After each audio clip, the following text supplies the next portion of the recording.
L'esprit de REL est très innovant. Il y a plein de nouvelles idées, de nouvelles technologies qui facilitent la supply chain et les opérations de la supply chain. On veut innover et trouver des solutions que le marché ne propose pas aujourd'hui. Pour ça, on a besoin aussi de nos clients, d'essayer d'anticiper comment le marché va évoluer pour être précurseur sur des solutions qui aujourd'hui n'existent pas. Puisqu'aujourd'hui, le traitement de l'information est aussi important que de livrer un camion. Il y a le TMS, c'est la montée de version TMS, donc là c'est plus vers des solutions SaaS. C'est une solution qui est accessible via le web, c'est une URL. On aura toutes les mises à jour dès lors que notre partenaire Generix fera une mise à jour de son outil, on bénéficiera de la mise à jour en ligne. Et là maintenant on est en train de mettre en place UD, un CRM, un Customer Relationship Management, qui est en mode SaaS aussi. En mode SaaS c'est plus facile à gérer. Le projet Opaline et plus globalement la gestion des emballages. J'ai une plateforme collaborative finalement pour gérer les dés de palette des uns et des autres. Pour tous les acteurs, que ce soit le client, le transporteur, le commissionnaire, ça permet d'avoir tous le même niveau d'information. Ça va être une transparence des données, sécurisation des données et échange de données en temps réel, des postes des CMR aussi.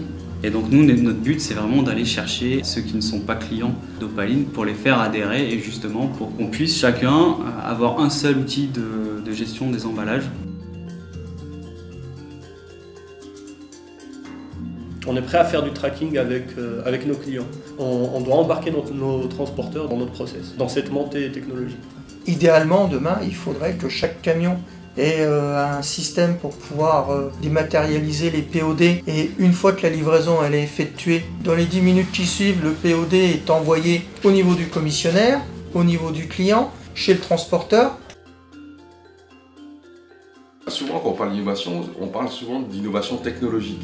Cette innovation technologique elle est permanente dans le transport et la logistique. Mais il n'y a pas que ça. L'innovation consiste pour moi aussi à innover en termes d'organisation, de schéma, de process de fonctionnement, de façon aussi de prendre en compte le client. Client en tant qu'entreprise, client aussi en tant que personne, avec ses propres contraintes dans sa propre organisation. REL, on peut vous proposer une solution de hub. Il y a un premier hub qui a été monté à Arras et il y en a, on espère, au moins 3-4 avant la fin de l'année. La mise en place de hub, ça sert à massifier les flux, à regrouper la marchandise en camion complet, aller chercher la marchandise chez les fournisseurs pour la consolider sur le hub et ensuite la livrer dans les entrepôts.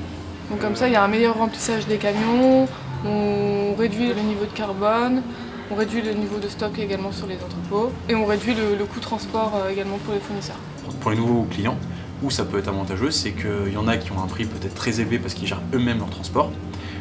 Et nous, on va arriver en fait avec un prix complètement écrasé parce qu'il y a d'autres clients derrière. On a beaucoup de fournisseurs de vin, d'épiceries qui font des petits volumes, mais ils sont tous un peu à peu près dans les mêmes zones, donc c'est vrai que si tu les mutualises, d'arriver vite à un camion complet. En déployant les hubs comme nous sommes en train de le déployer, nous proposons à nos acheteurs d'aller chercher les bons produits aux meilleurs endroits.